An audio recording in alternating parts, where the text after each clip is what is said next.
Hey y'all, you know that little story Laichonious and Retsamoreh and Equestrian are making? I'm gonna read that. Why am I talking like this? I don't know. Too much Family Guy, I guess. I'll stop talking like this now. But in all seriousness, actually, I'm not sure this story is serious at all, so never mind that. Let's just get on with it. Oh, no, wait. Before we get on with it, you know what you should do? What you all should do? You should vote for me. Yes, that's precisely what you should do. You should click on the link in the description, and you should vote for entry C, as well as 2 other entries, because that's the only way your vote will count. Now, at the time of recording this, I counted up the votes by going through like 11 pages of comments, and I have found out that right now I'm being beaten by entry G and entry K. So yes, vote for entry C and whatever 2 other pictures you like, alright? Yeah, do that. Don't ask why I'm talking like this. I do this all the time for absolutely no reason. You shouldn't let that distract you though. Just vote already. Links to the contest are in the description. Alright? Have you voted? So I'm going to assume that you have. So let's get on with that there story. So I'll be reading Magical Wizard Brony Detectives. Chapter 1. Once upon a time. It is a phrase used to start stories time and time again. It is, in fact, the only way to start a story if you happen to be one of the storytellers who forgets dates and places and all of the unimportant details that historians love. That is why everything a storyteller says goes into a storybook, and everything a historian says goes into a history book, regardless of whether the story was completely true and the historian was lying. Stuff like that just happens, and it never gets recorded because the historians will never admit to lying, and stories are, of course, just stories. When it starts doesn't matter, only that it happened. Perhaps not in the same way a history book will say it happened, but in a way, 1,000 hooves have touched under the moonlight. 1,000 princesses have kissed 1,000 captains of the guard, and 1,000 princesses have summoned their most faithful students to the palace. Each one has a beginning, and each one has an end. Once upon a time, in the magical land of Equestria, there was a beautiful city stubbornly built on the side of a mountain, and it was called Canterlot. Stories tended to start and end here, and they would until the city became a little less stubborn and loosened its grip. There was a lot of history made, too, but only the historians care about history. We're here for stories. Is it worth anything to say I'm sorry and I won't ever do it again? A light khaki polo-wearing type of voice sputtered. The kind of voice that wears glasses and uses too much hair gel each morning. There was an oof, and the uneven cobblestones sliding underneath the voice told it how much its words were worth at the moment. The guards of Canterlot were a serious bunch, and they prided themselves on tradition and duty. It was the kind of job where you had to be stupid, insane, or hyper-nationalistic to volunteer for. It was the kind of job where no one comes out the same they came in.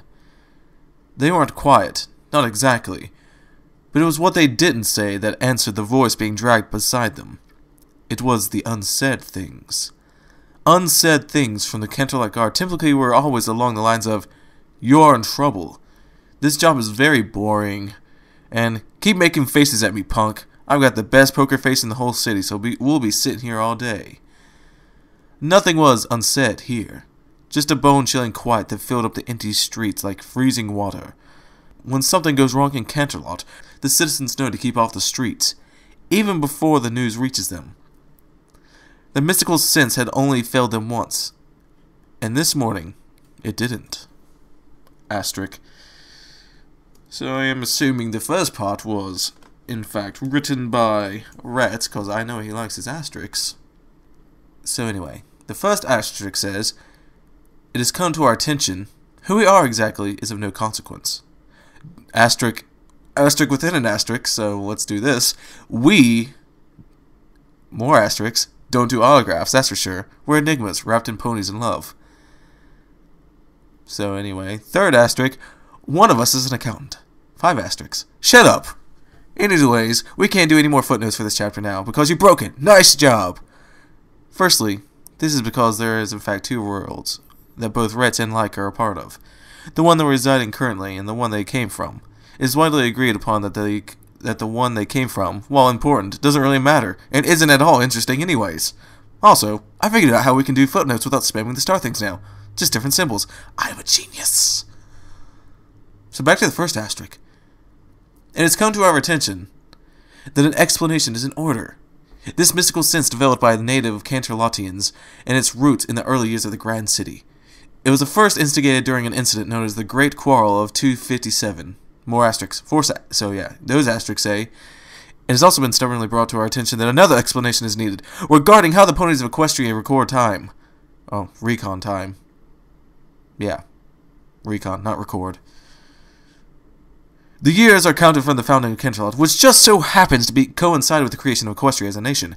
Many scholars have lamented the sentimentality of their predecessors, for this system of accounting years has been rendered their records inaccurate. As far as the current historians can determine, there have been as many as 20 years between the initial defeat of Discord and the end of the Millennium of Misery and the actual founding of Equestria.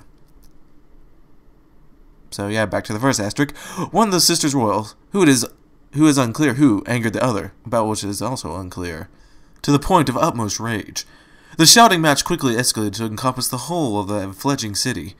The row, performed in the royal Canterlot voice, was so terrifyingly terrible that, to this day, ponies shudder to think of it. Both sisters flew throughout the city, buffeting the other with gales of gusting accusation, a series of scathing retorts, and even a few lances of lightning. The city sustained only minimum damage during the debacle, but the citizens suffered severe psychological stress. From that time forward, the sisters pledged to never quarrel again. Their promise was broken later on two occasions. One being the Great Quarrel of 766, and ultimately the Lunar Civil War that started in 800 and ended in 808. Now, to find out where the bloody hell I was before. Oh yeah, I think this is it right here. I suppose it's perhaps most likely. Probably maybe alright. It was only a misunderstanding, and I can't blame you blokes for doing your job like supposed to be doing it. Gotta keep all the riff out, eh? Ow! I'm rightly surprised I started talking like that, and it sounds like he might actually be English, what with his blokes. And, I don't know, I guess that's it, blokes. Anyhow, silence. Not the usual silence, the things unsaid, or even the noisy silence that comes from a mid-morning walk in the park, with birds and chipmunks yelling at you from every direction and the wind trying its best to knock you down. This kind of silence was the true silence of no sound. A vacuum of sound. Anti-sound. Silence. Was it 500 chapters, or did I listen wrong? Celeste ever gotten a restraining order? Against any pony else? No? Really? That's actually pretty surprising, you know. And could you be a bit more careful with my saddlebags there? Oh, a train compartment all for us. Or just me? You guys sure can nag. Ow! Not all stories start in Canterlot, but this one does. Some stories start with a princess summoning a few subjects to her castle, and this one is just the opposite. Stories have a beginning and an end, and this one does not begin or end with as a normal story would. It does not have any captains of the guard, nor does it have hooves touching in the moonlight. And it most definitely does not have indestructible hats. This story does, however, have wizards, and magic, and crime solving. Good stories start with a princess or two, and this one starts with a princess realizing some pony has been watching her sleep. A red unicorn sat dejected on a wooden slat bench. He was slouched in it with his hind legs dangling off the front and his back against the scratchy slats. Other ponies in the train station looked at him askance as they passed. Clearly they didn't get the joke. The position was somewhat uncomfortable at first, but once his butt went numb, he stopped caring. To tell the truth, he found it hard to care about anything at the moment. He sighed. It was a good thing there wasn't a nocturne passing at that moment. He, or she, would likely have caught pneumonia from the depression housed in a single sound. It was the sort of sigh that one hears when a dream has been realized, or crushed, or both, in quick succession. In that order. As was the case for this particular unicorn. Saddlebags. made from a material never before seen in Equestria until recently, sat half guarded, next to the unicorn. They contained very little. He regretted not giving himself enough time to gather a better assortment of useful things. Then again, he had a hard time caring. Things left behind in Canterlot didn't hurt quite so much as who he left behind in Canterlot. The red unicorn was so preoccupied with his daydreaming and self-pity that he didn't even notice the other pony sitting next to him, in exactly the same fashion as he. "Well, this is awkward," came the khaki voice from a similarly colored unicorn. "Fgah!" was the unconventional reply of the original occupier of the bench, who suddenly found himself deprived of his seat. "Ha ha ha ha!" chuckled the intruder. "Fancy meeting you here, huh, like?" Laichonious, for that was the red unicorn's name, picked himself up from off of the coarse concrete. Oh man, I just realized that the person I gave this accent to is in fact Rets. So, that's canon now. Rets talks like this, he's got some sort of accent. Anyway, so, where was I? Son of a motherless goat, Rets. Don't you know better than to interrupt a pony while he's brooding? Brooding? Retsamoreh scoffed. What do you have to brood about? Moreover, what are you doing here? Beg and raggled tan ponies scowled at the ornate structure in which the bench was bolted. Like barely gave the train station and its elaborate artistic stone a second look. It really was a shame. If he had paid more attention to the artistry and the architecture, the pleasing lines of the hoof-carved columns, the fanciful representation of the city's founding in sculptures around the platforms, the way the light of the morning sun filtered through the amber glass of the roof, bathing in the interior of soft gold, he likely would have forgotten about his posterior complaining about being awoken so abruptly. Instead, all he did was shake his head. "I could ask you the same thing," he grumbled. Like decided not to try and resume his position on the bench. The joke was getting old anyway. I asked you first. Pony up, dude." Rhett shook his head as well, still scowling at the station and its attempts to distract him from his disgruntlement. Like sighed. He found himself doing that a lot as of late. I got in trouble. At this point, the Grand Central Station of Manehattan gave up on trying to pull the two unicorns out of their obvious depression and instead concentrated its efforts on the other ponies, either arriving or leaving. Retz also gave up on silently berating the building for being so cheerful and focused all of his attention on the distracted Rune Master. "What do you mean you got in trouble? You never get in trouble, like. Pfft, I remember when you stretched yourself out about how many books you had stuffed in your cart. 'Cause, you know, none of the other brainy ones were, and you were the only one engaged in the illegal act of smuggling human knowledge into Equestria. And you were going to, wait, how'd you put it? Most certainly would be caught and expelled from the Exodus. Yeah, that's what you said.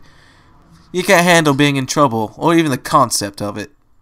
I like how your being here isn't a surprise. What do you do?" Like thought himself quite clever for avoiding the question once again, a tiny smirk on his face. The tan unicorn pushed himself from the bench with a grunt, and surreptitiously rubbed at his sleepy rump with a hoof. "How long were you sitting here like that? It couldn't have been too long, but still, how'd you stand it?" Retz asked, wincing at the sight of the wooden slats. Like narrowed his eyes at the other unicorn. He couldn't tell if the evasion was deliberate or not. "That's the point, Retz. I didn't. I was sitting." Retz gave him a flat look. Like rolled his eyes. "Celestia filed an instant restraining order against me. I guess the paperwork would have been done by now, so it's an official restraining order," Retz said with a smirk. The smirk wasn't the result of what he actually said. Rather, it was a response to Like's nearby inability to keep his jaw attached to his head. What? It was at this moment that he noticed the grandeur of the station, albeit subconsciously. His brain simply needed something else to notice, one of the many fail-safes installed in the system. The station was gratified to have been noticed, even if in a small way. The fail-safes did the trick, and soon Like's brain had returned to functioning state.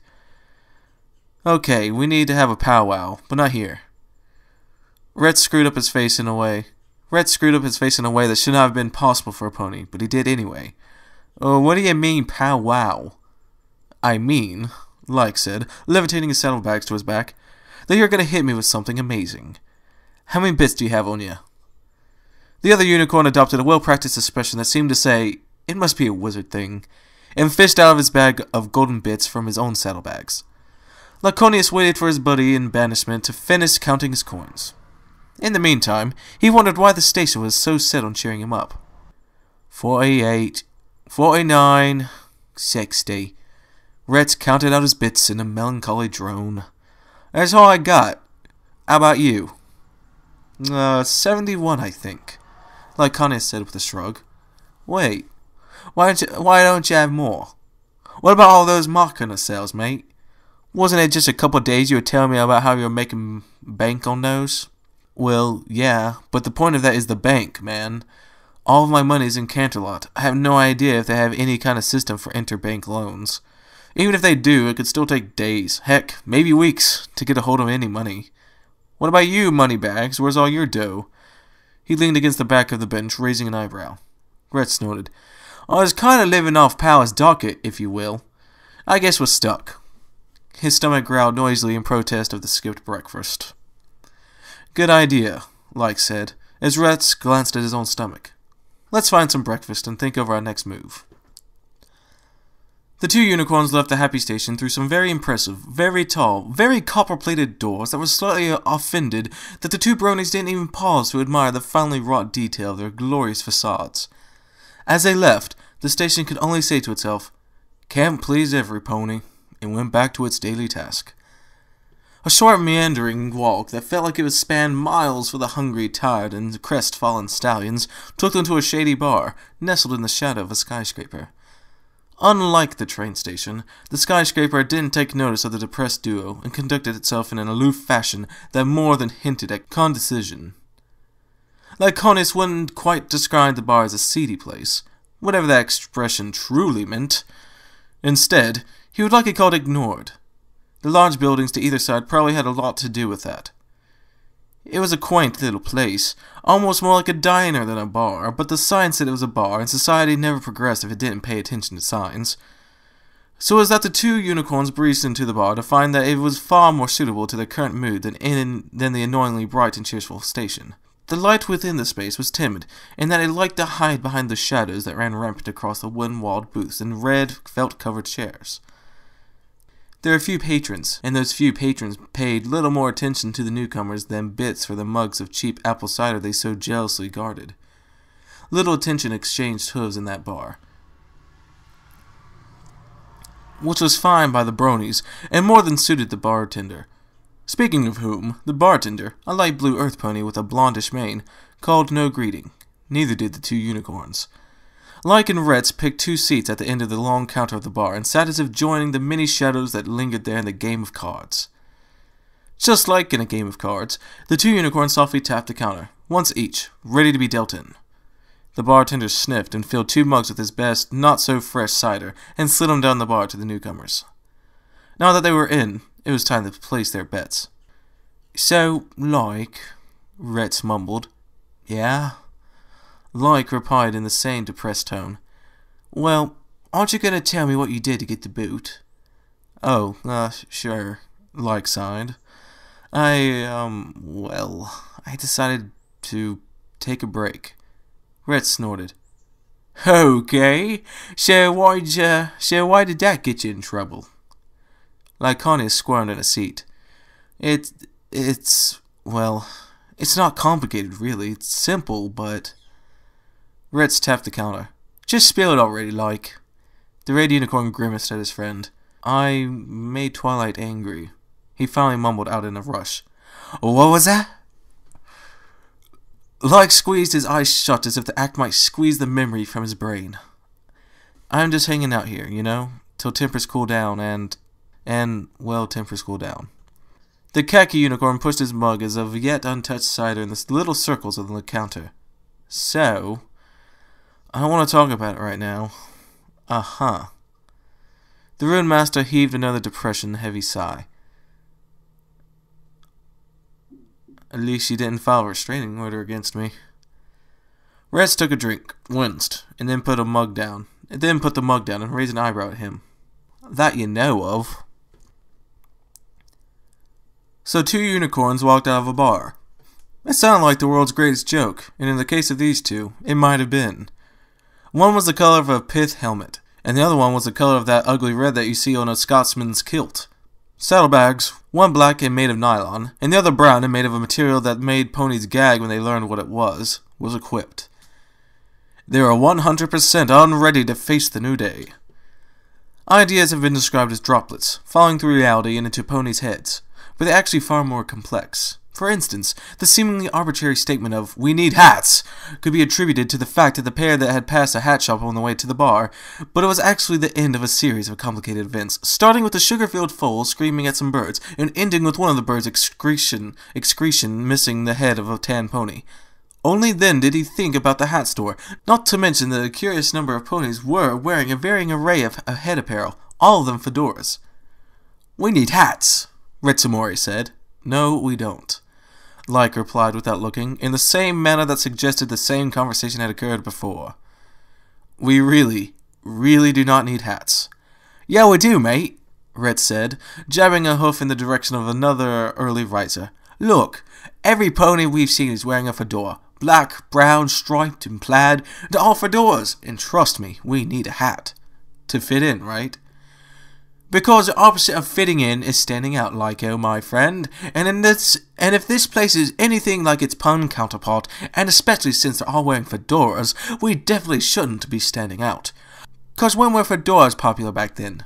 Retz announced, leaning into the street just far enough to see the large hat shop sign. It was in the shape of a brown fedora. Retz, well, not every pony's wearing a fedora. We might send off the wrong vibes. Darn the vibes! I love hats! You know, I left my hat collection to come with you guys. Couldn't bring a single one, otherwise they'd get squashed. Well, I mean, I brought the tourist hat, but only because that's for tourism and, I thought it was a good joke at the time. Yup. But you had to go and set it on fire, he grumbled, marching in the direction of the shop. Laichonious rolled his eyes, but fell in step behind him nonetheless. "Aw, man, I said I was sorry." "Hattie was my best friend," Retz cried, raising one hoof to his suddenly teary eyes, and you lit him on fire to prove a point about your dreadful machina. Now we're here, and you're paying for your own hat." He stopped, turning to grin, and revealed that he had not, in fact, actually been crying real tears. "Dude, we're broke. Maybe when we get jobs, we can get hats, alright?" "We're not going to get jobs without hats. I mean, what's a good job without a hat, right? I mean, you've got cops, and, police, and sheriffs. I'll think of other jobs later. It's basically a catch-22 if we don't buy a hat for ourselves. Both of ourselves, I mean. Not one hat for two of us. Let's just go." Retz rattled off, yanking the shop door and trotting in. The overhead bell tinkled in greeting, and they entered the promised land for all hat lovers. Baseball caps, berets, bowlers, baker boys, fezzes, trappers, and top hats. They lined the walls in a myriad colors, shapes, and sizes, from pink chef hats to white top hats. This store seemed to have everything, and then some more stuck to the side like a tumor. A tinny old voice from the back called out, "I don't know how to do a tinny voice." "Welcome to the cabernet, I'll be right with ya." "You didn't even check to see if it was open," Laichonious grumbled, moving next to his companion. "Hoo boy, that's a lot of hats." "Infinite hats," Retz breathed. "This is the best day ever. Well, when it comes to hats, not living, and, in general, because we got ousted from Canterlot, and, broke, but, you know, when it comes to hats, this is the best." Alright, I get it, buddy, you like hats. "Let's just grab two of their cheapest fedoras and get looking for a place to stay," Laich replied, moving over to one of the hat racks. A pair of tiny hooves clip-clopped their way over to the pristine hardwood and stopped in front of Retz, who just gaped at the scenery. "Welcome to the cabernet, I'm Aberdasher, and it's an absolute pleasure to meet you gentlecoats." "Oh, bloody hell!" Retz sputtered, skittering back. He gasped, held it, and took the brief moment of respite to study the thin earth pudding before him. Aber was true to his name, and looked something of a fabric-made accessory himself. Rolls of brown felt for legs, which stretched up to Retz's barrel, all tied off at a wrinkled face with short grey beard. Unicorn met Earth Pony, and Unicorn Gold. "Oh, sorry, just startled me," he said after fun. "It's fine. Customers tell me I do that sometimes. Can't ever help it. Abba shuffled over to the left, heading for the front desk in a way that looked like he was ready to keel over before he arrived. You two can have a look-see around. We've got just about every hat ever thought up by pony kind, and a few other things tossed in the mix too. Ha ha hee. I tell you, every pony, I can't do a tinny voice. What? Describe tinny for me. I don't even know. I don't know, but I kinda like this voice that I made for him. Yeah, thanks, mate. Quickly getting out of range, he shuffled away to the nearest aisle, and with trained precision, immediately pulled off a sole fedora. He twirled it in his levitation for a moment, studying the pristine brown felt and black band. Checking to see if any pony was looking, he carefully lifted up a hoof to stroke it. Then he put it on and took a deep breath. It is argued by some that fate controls each and every life, and that there really is no free will. No matter what you do, if something's supposed to happen, it will happen, and there's nothing you can do to change it despite madly scrambling and doing every possible thing to make it simply not occur. This theory isn't necessarily true. Fate does meddle in ponies' lives, but only when they need a little extra push. Such a little push could be anything from stumbling into a mare to just something telling a certain unicorn that he should buy a certain hat, even if it clashed with his coat. Something clicked. "This'll be it," he whispered. Well, Abba started inches away, adjusting a pair of ancient bifocals. "Ah! And you can just come down to the desk when you're ready, okay?" Rex heaved, taking gulping breaths of air until his buddy came around the corner, eyebrow already raised. Eye twitching, he turned to Laichonious and frowned.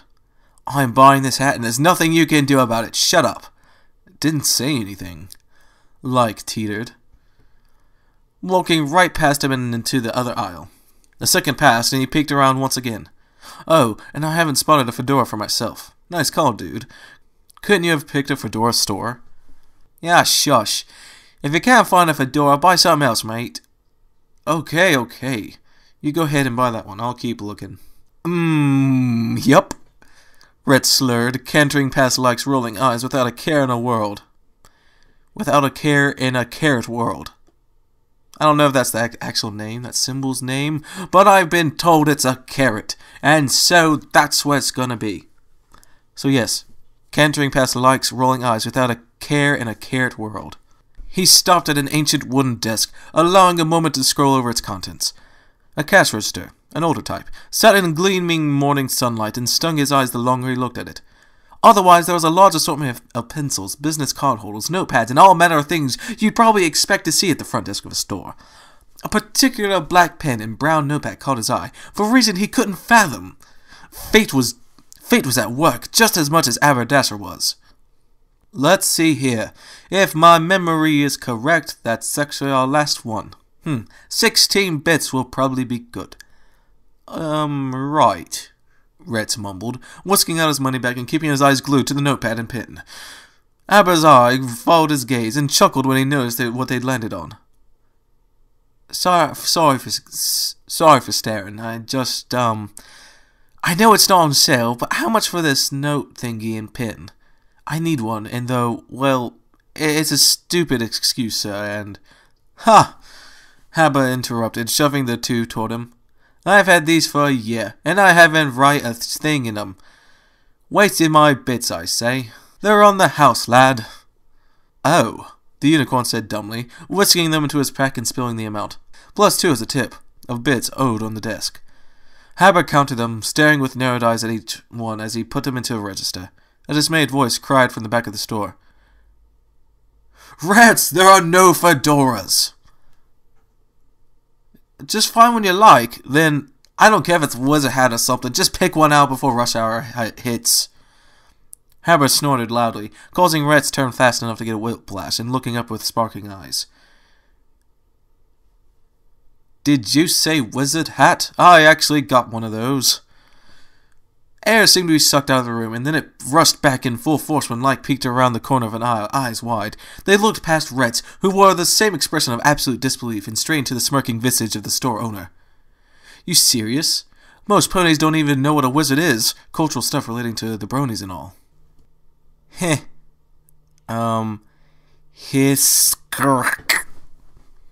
I'm gonna go with that sound. Well, I only know what I read, and I've got a big old pointy blue and gold hat stored over there. It was a gift from one of my old family members. Lola, Lulu, Star, something like that. Anyway, no pony ever wants to buy it, and so it's on the cheap. 10 bits and it's yours.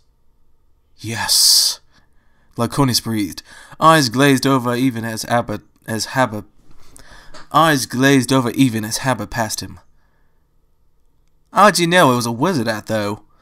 Retz asked, following the old earth pony with a curious look. Laich shook his head, muttered something, and trotted after them. Here is where the store got darker, and Cobwebs got a little braver. It was the far corner. 7 eyes watched.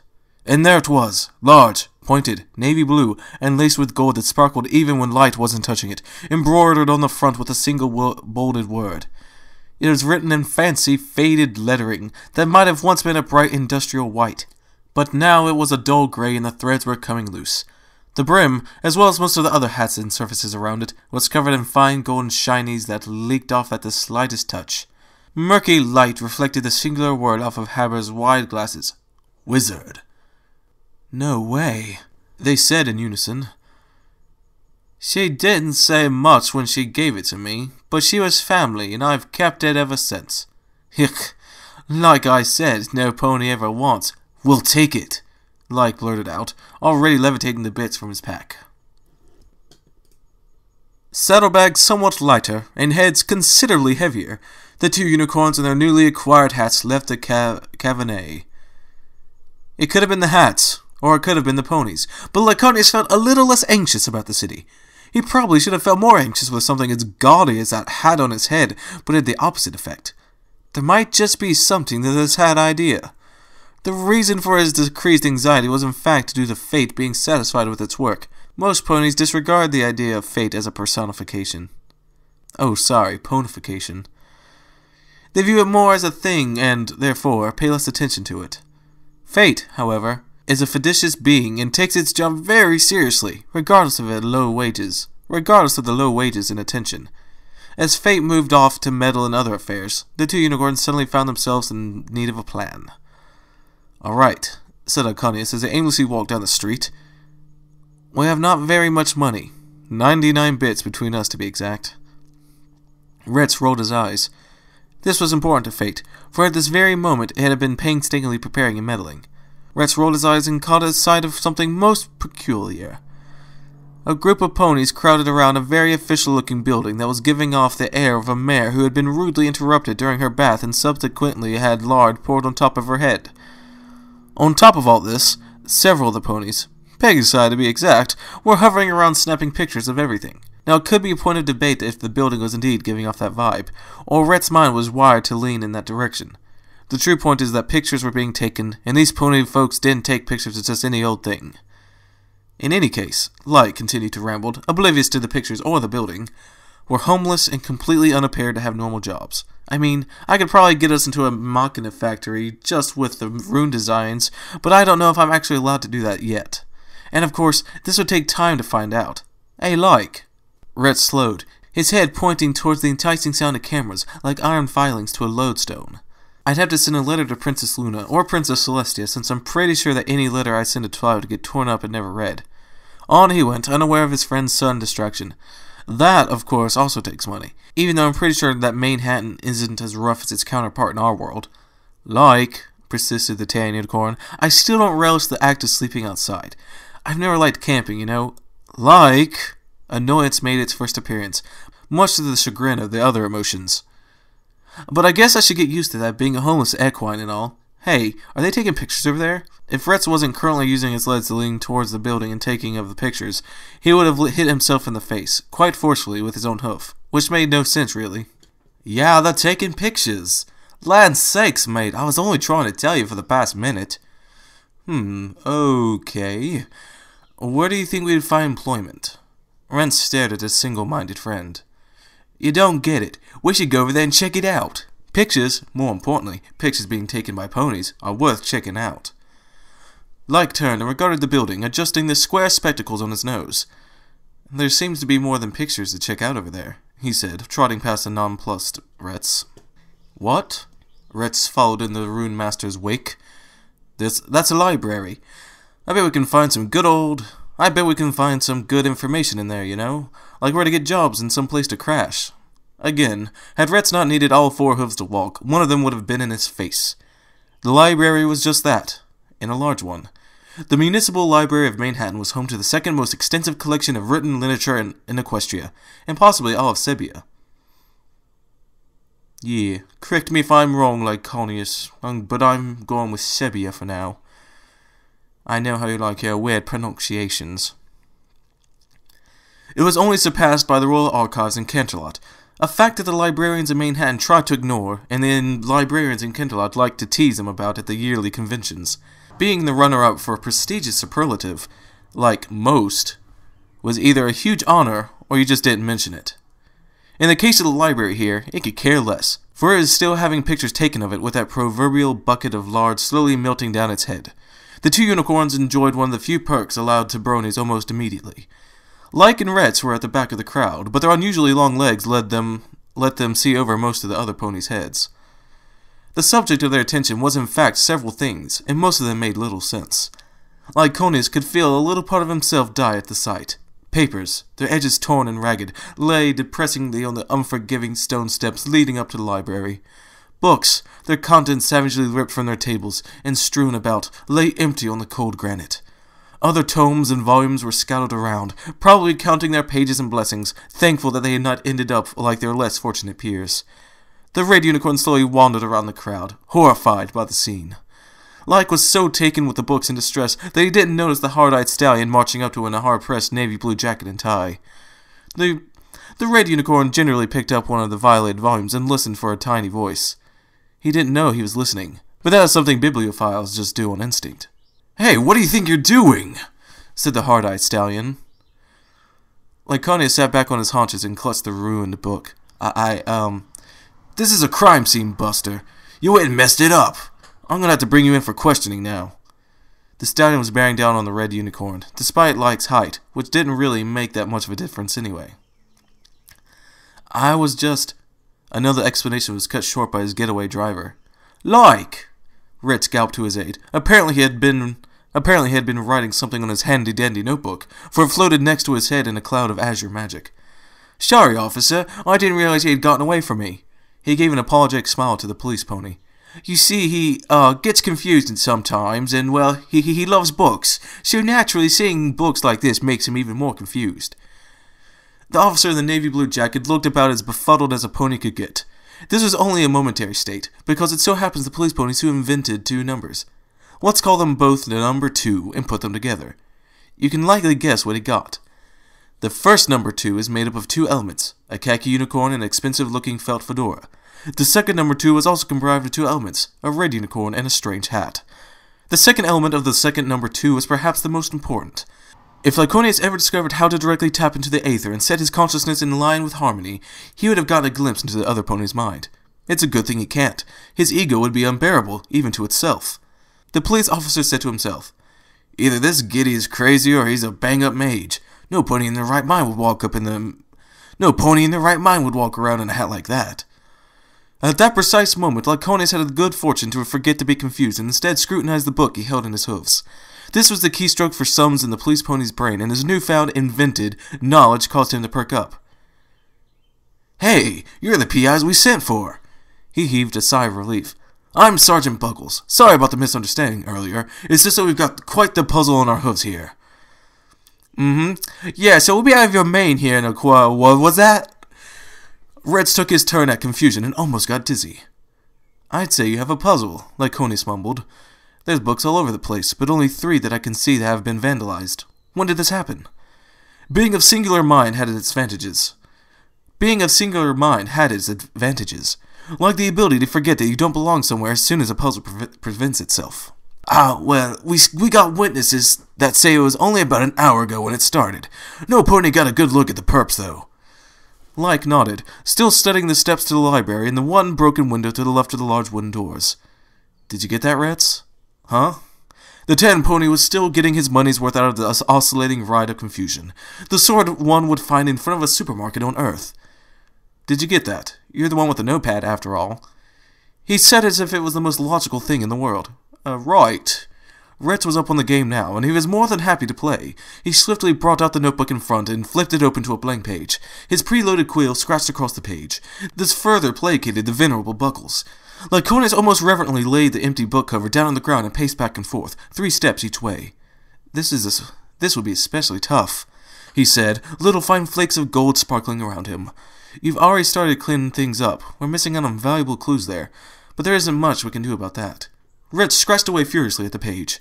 There was a broken window, I saw, but the glass is strewn on the outside, so it must have been either an impromptu escape route, or a result of librarian tempers going through the roof. You get that, Retz? Perturbed, pencil-pushing ponies broke the window with brandished books. Got it! Buckles grinned off to one side, observing his workload decrease dramatically. It wasn't that he was lazy, the mother knows. He worked as hard as any pony. He had a wife and foals to feed. But it was indeed gratifying to see no extra hours would be spent on this peculiar perpetration.